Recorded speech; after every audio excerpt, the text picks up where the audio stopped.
ගොඩක් දුර යන්න තිබ්බ සමහර ආදර කතා තියෙනවා. දෙන්නට දෙන්න එකිනෙකාට කැමතියි කියලා අවබෝධයක් නැතිකම නිසා ඒ ආදර කතා පටන් ගත්තේවත් නැති. මේ වීඩියෝ එක ඉවර වෙනකම් බලන්න. ඔයාට නම් ආයේ කවදාවත් එහෙම වෙන එකක් නෑ.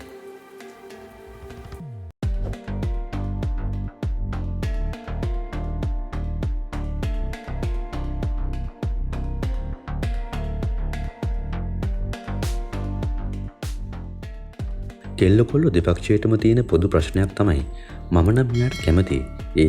එයාට මාව කොහොම දැනනවද කියන ගැන අවබෝධයක් නැතිකම. ඔයා බලන්න මම මේ කියන දේවලුත් ඔයාලා දෙන්න අතර වෙනවා නම් ඔයාලා දෙන්නම එකිනෙකාට කැමතියි. constant eye contact නිතර සිදුවන ඇස් මුණ ගැසීම. ඔයාලා දෙන්න අතර නිතරම වගේ eye contact ඇති වෙනවා නම් ඒක සාමාන්‍ය කෙනෙක්ට වඩා ටිකක් වෙලාවක් රැඳෙනවා නම් ඒ කියන්නේ eye contact එක තප්පරයකට දෙකකට වඩා රැඳෙනවා නම් ඔයාලා දෙන්න එකිනෙකාට කැමතියි. මොකද eye contact කියන්නේ නිකම්ම දෙයක් දිහා බැලීමක් නෙවෙයි. වචනයක්වත් නොකියුවත් ඒක යම් ආකාරයක බැඳීමක්. නිතර සිද්ධ වෙන මේ eye contact එකේදී ටිකක් මිහිරි ඒත් ඔයාගේ පපුවට කරන්ට් එකක් වදිනවා වගේ හැඟීමක් දැනෙනව නේද?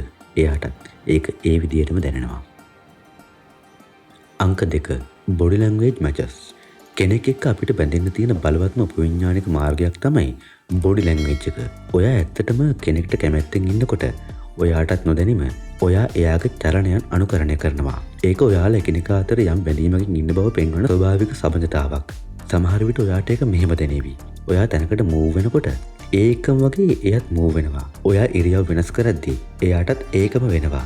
දෙන්නම එකම වෙලාවේ දෙයකට hina වෙනවා නම් ඔයාලා දෙන්න වාඩි වෙද්දී එකිනෙකාට මූණලා වාඩි වෙනවා නම් දෙන්න තම තමන්ගේ පැත්තට පොඩ්ඩක් නැඹුරු වෙලා ඉන්න බලනවා නම් මිරරින් කියන දේ ඔයාලා අතරේ වෙනවා.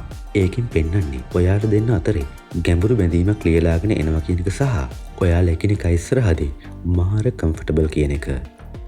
අංක 3 playful teasing විහිළු කරගැනීම. විහිළු කරගැනීම නරක දෙයක් නෙවෙයි. ඒක විනෝදය සහ Tamanට දැනෙන කම්ෆර්ටබල් එක සම්බන්ධ දෙයක්. ඔයාලා එකිනෙකාට කැමති නම් එතන නිතර පොඩි විහිළු කරගැනීම් දකින්න පුළුවන්. හැබැයි මේක එක්කෙනෙක් විතරක් කරන ජෝක් එකක් නෙමෙයි. දෙන්න එකට ඉදි කම්ෆර්ටබල් එක සහ විනෝදකාමී පරිසරයත් එක්ක ගොඩනැගෙන තත්වයක්. ඒකෙන් පේන්නේ දෙන්නටම එයාලා ඉස්සරහ ඕපන් වෙලා තමන්ගේ විනෝදකාමී අදහස් හුවමාරු කරගන්න තියෙන පහසුව. ඒක ඔයාලා දෙන්න අතරේ සාමාන්‍ය තත්වයකට වඩා බැඳීමක් ඇතිවෙමින් පවතින බව පෙන්වන හේතුවක්. අංක 4 natural compliments. නිකම්ම අද ඔයා ලස්සනයි. ඔයාගේ ඇඳුම ලස්සනයි කියලා කියනවට වඩා එයා ඔයාගේ හැසිරීමක් විනෝදාංශයක් ඔයා ලබාගත් පොඩි achievement එකක් වගේ දෙයක් අගය කරනවා නම් එහෙමත් නැත්නම් ඔයා කරන සමහර දේවල් වලට එයා කැමතියි කියලා හැඟවෙන දේවල් එයාගෙන් කියවෙනවා නම් ඒ වගේම ඔයා කැමති එයාගේ සමහර දේවල් ගැන ඔයාට කිසි පැකිලීමක් නැතුව එයාට කම්ප්ලිමන්ට් එකක් දෙන්න පුළුවන් නම් ඒ දේ කිව්වා කියලා එයා පොඩ්ඩක්වත් අහිතක් හිතන්නේ නැහැ කියලා ඔයා දන්නවා නම් ඇත්තටම ඔයාලා දෙන්න අතරේ ලොකු බැඳීමක් මේ වෙද්දි ඇති වෙලා තියෙනවා. අංක 5 physical touch.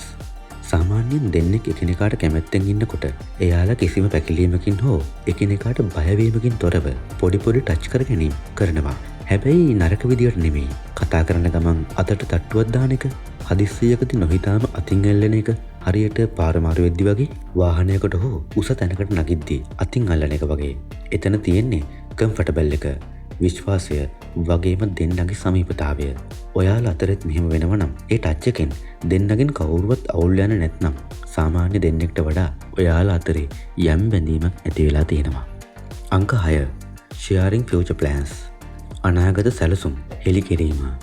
කෙනෙක් එක්ක කතා කරද්දී අපේ පහුගිය දේවල් අපිට වෙච්ච රසවත් දේවල් කතා කරන එක සාමාන්‍ය දෙයක්.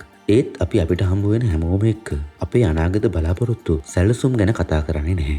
සාමාන්‍යයෙන් දෙන්නෙක් අතර ලොකු බැඳීමක් තියෙද්දී එයාලා කිසිම පසුබට වීමක් නැතිව තමන්ගේ අනාගතය සම්බන්ධ දේවල් ෂෙයා කරගන්නවා. ඒ වගේම ඔයාටත් ඔයාගේ තියෙන අනාගත සැලසුම් එයා ඉස්සරහා කියන්න බයක් නැත්නම් ඒකෙන් එයා ඔයාව ජජ් කරයි කියලා ඔයාට පසුබට වීමක් ඇති වෙන්නේ නැත්නම් ඔයාටත් එයා ඉස්සරහා මාර කම්ෆර්ටබල් එකක් දැනෙනවා. ඔයාලා දෙන්න අතරේ මේ දේ වෙනවා නම් සතුටුයි. ඔයාලා ඉන්නේ හරිම ට්‍රැක් එකේ. ඉතින් මේ වීඩියෝ එකේ අපි කියපු දේවල් ඔයාලා අතරත් සිද්ධ වෙනවා නම් පහලින් කමෙන්ට් එකක් දාන්න. ඒ වගේම ඔයාලගේ ජීවිතේට මේ වගේ වැදගත් දේවල් විතරක්ම අරගෙන එන ෆෝල්ඩර් එකෙන් අපේ channel එක subscribe කරන්න අමතක කරන්න එපා. ඊළඟ වීඩියෝ එකෙන් හම්බ වෙනකම් ඔයාලා හැමෝටම good luck.